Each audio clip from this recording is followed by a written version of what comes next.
7,500 হাদিস জমা করছে একদম সহি। যদি বলা হয় যে কোরআনে কারিমের পরে সবচেয়ে সহি কিতাবের নাম হলো বুখারী শরীফ।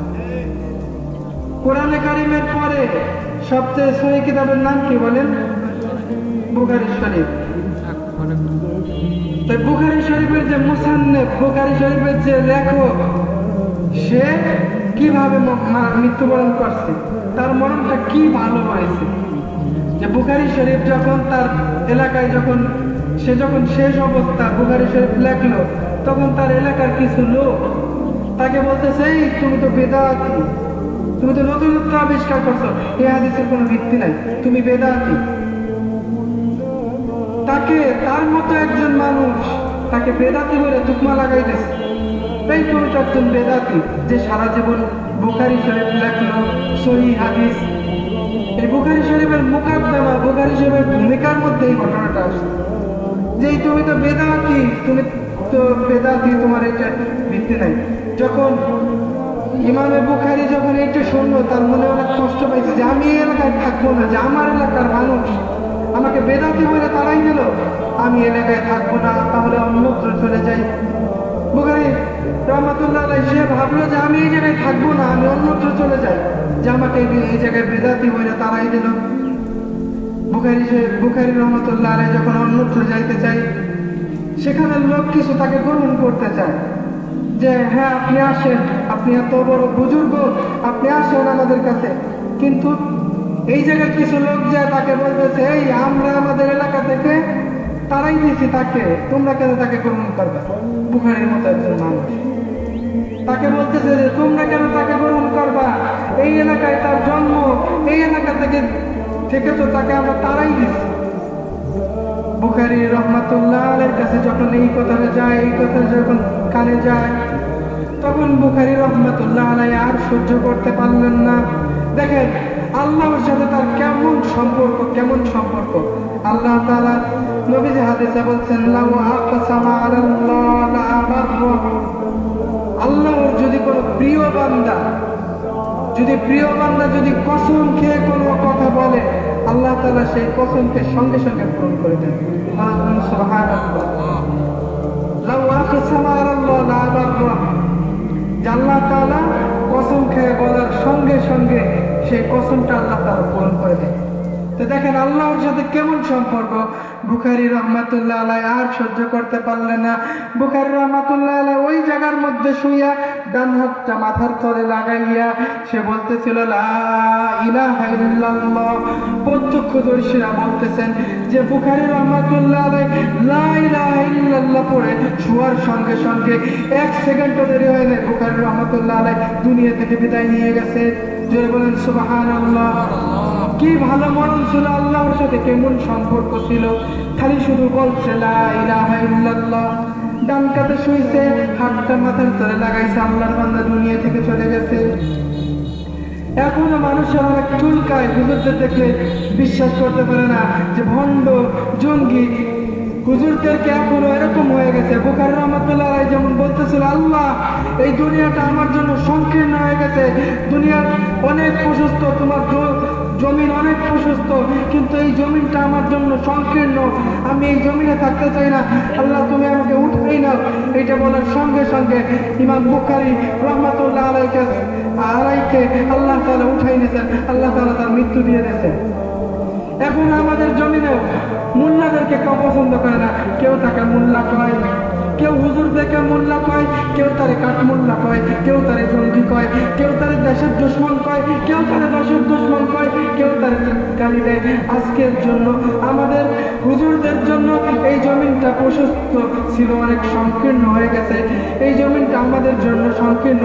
বুখারী রহমাতুল্লাহ আলাইহি যেমন দুনিয়াটা সংকীর্ণ হয়ে গেছে, তাকে সবাই চাপ দিয়ে ধরছে, হুজুরদেরকে চাপ দিয়ে ধরে যে আপনি এইটা করলেন কেন, আপনি ওইটা করলেন কেন, আপনি এইটা করলেন কেন, আপনি ওইটা বললেন কেন, আপনি এইটা বললেন নাই কেন, আপনি আমার বিরুদ্ধে কথা বললেন কেন। এই জমিনটা আমাদের জন্য সংকীর্ণ হয়ে গেছে। আল্লাহ তাআলা বলছেন, আল্লাহ তাআলা বলেন কোরআনে মাজিদে বলেন ইন্নাল উলামা ওয়ারাসাতুল আমবিয়া, যে উলামায়ে কেরাম হলো নবীর ওয়ারিস। আল্লাহ তাআলা বলেন এই উলামায়ে কেরাম আমার ওয়ারিস, যে আমার ওয়ারিসের সাথে বেয়াদবি করবে আল্লাহ তাআলা তার সাথেও বেয়াদবি করবে। আল্লাহ তাআলা যদি কেউর বিরুদ্ধে চোখ একটু বাঁকা করে তাকায়, সে কি আর জীবনে জান্নাতে যেতে পারবে? সে তো জান্নাতের ঘ্রাণ শুনতে পারবে না। আপনাদের এরকম হয় কেন? আলেমকে একটু ভালোবাসে, মহব্বত করে, এই আলেমটা আপনাকে জান্নাতে নিয়ে যাবে। আর একটা ঘটনা বললে আপনারা বুঝতে পারবেন যে এক মাদ্রাসার বোর্ডিং এ একজন রান্না বান্না করত। কি করত? রান্না বান্না করত। ছাত্ররা তাকে বলতো গরু। কি বলতো তাকে? গরু। খাবার নিয়ে বললে বলে এই গরু আসছে আমাদেরকে খাবার দিতে, এই গরু আসছে তাকে ওইটা দিতে। ওই যখন তাকে গরু গরু বলে এরকম ভাবে অপমান করছে, তখন তার একদিন আর ভাল লাগে নাই। কত অপমান শোনা যায় বলেন, তার ভাল লাগে নাই। সে মোহতামিম সাহেবের কাছে যা বলতেছে, হুজুর ছাত্ররা দেখেন আমাকে গরু বলে, ছাত্ররা আমাকে গরু বলে, আমি আর এই জায়গায় চাকরি বাকরি করতে পারবো না, আমি চলে যাব, আমাকে গরু বলে। তখন মোহতামিম সাহেব কি করবে? সে রাগ একদম তেলে বেগুনে জ্বলে আছে। সে আপনার মাদ্রাসা ছেড়ে চলে গেছে। সে মাদ্রাসায় যাওয়ার পরে স্বপ্ন দেখতেছে কিয়ামত কায়েম হয়ে গেছে। কি স্বপ্ন দেখতেছে? কিয়ামত কায়েম হয়ে গেছে। পুলসিরাতের গোড়ায় সে বসা। ওই বোর্ডিং এর যে বাবুর্চি, যাকে যে গরু বলতো, সেই গরুর পুলসিরাতের একদম কিনারে বসা, পার হইতে পারতেছে। ছাত্ররা যখন পুলসিরাতের উপর দিয়ে পার হইতেছে, কয়েকজন ছাত্র হঠাৎ পুলসিরাতের উপর দিয়ে পার হবে, তখন বলতেছে এই দেখ পুলসিরাতের গোড়ায় গরু বসা, চল ওকে ধর করে কান্দে করে পুলসিরাত পার করে দিই। এই গরুটাকে ধর, গরুটা আমাদের জন্য রান্না করতো, পুলসিরাত পার করে দিই। এইটা দেখার সঙ্গে সঙ্গে তার ঘুম ভেঙে গেছে। ঘুম ভেঙে যাওয়ার পর সকালে মোহতামিম সাহেব পায়ে জড়াই যাচ্ছে যে হুজুর আমাকে গরু বলো, গাধা বলো, শুকর বলো, তাও আমি রাখবো। আমার বোঝা হয়ে গেছে এই ছাত্ররা এত দামি, এত দামি, আমি তো পুলসিরাত পার হইতে পারতেছিলাম না। আমাকে কান্দে কইরা এই ছাত্ররা আমাকে পুলসিরাত পার করে জান্নাতের মধ্যে নিয়ে গেছে। এর জন্য মাদ্রাসাকে একটু হইলেও ভালোবাসে, মহব্বত করে, ইমাম সাহেবকে মহব্বত করে মাদ্রাসায় যায় বললেন যে হুজুর কি নাই, আজকের দিনটা আমাকে 5 জন এতিম দেন, আমি খাওয়াই, আমাকে 5 জন এতিম দেন, আমি খাওয়াই, আমার আব্বা মা যেন মাফ পায়ে যায়, আমার আব্বা মা যেন পার পায়ে যায়, যদি কোনো ভুল থাকেও সে যেন পার পায়ে যায়। গরু বলতো গরু, তাকে শুধু রান্না বান্না করতো, তাকে পুলসিরাত পার করে দিচ্ছে। এর জন্য যেই কথা বলতেছিলাম যে 2 নম্বর, কারো যদি মানে শেষ কাজ হয় ভালো কাজ, ভালো কাজের মধ্যে যদি মরে, তাহলে বোঝা যাবে সে আল্লাহর জান্নাতে যাবে। কয় নম্বর আলামত বলেন? 2 নম্বর।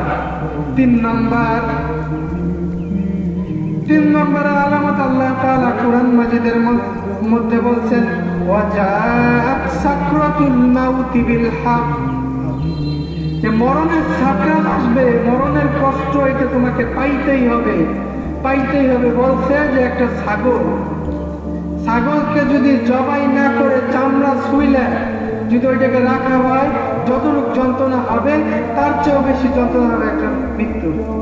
যখন নবীজি যখন সাকরাতুল মাউত শুরু হয়ে গেছে, নবীজি তখন মা আয়েশার উরুতে মাথা রাখা, নবীজির কপাল দিয়ে ঘাম ঝরতেছিল। মা আয়েশা বলেন আমি নবীজির কপালের ঘামগুলো আমি আমার আঁচল ভিজে মুছে দিতেছিলাম। 3 নম্বর যে আলামত, এটা হলো কপাল ঘামানো। মুসনাদ আহমদের হাদিসে আসছে যে মৃত্যুর সময় যদি কারো কপাল ঘামায়, তাহলে বুঝবেন যে আশা করা যায় এই লোকটার ভালো মরণ হয়েছে, খোদার জান্নাতে যাবে। মা আয়েশা বলতেছেন আমি নবীর ঘামগুলো কপাল থেকে মুছে দিতেছিলাম, এবং নবী বলতেছিল, কাঁদতেছিল আর বলতেছিল আয়েশা ওয়াজাআত সাকরাতুল মাউতি বিল হক, যে মরণের সাকরাত আসবে এটা সত্য। ইন্না লিল মাউতি সাকরাত, যে মরণের সাকরাত আসবে এটা সত্য, আমার মরণের সাকরাত শুরু হয়েছে, আমি বুঝতেছি। এজন্য নবীর কপাল দিয়ে ঘাম মুছে দিতেছিল। এইটা থেকে বোঝা যায়, মুসনাদ আহমদের হাদিস করলে আপনারা পাবেন এটা থেকে বোঝা যায় কারো যদি মরার সময় কপাল ঘামায় তাহলে বোঝা যাবে যে লোকটার ভালো মরণ হয়েছে, লোকটা আশা করা যায় যে খোদার জান্নাতে যাবে। তাহলে কপাল ঘামানো এটা কি ভালো মৃত্যুর একটা আলামত। কয়টা বললাম? তিনটা।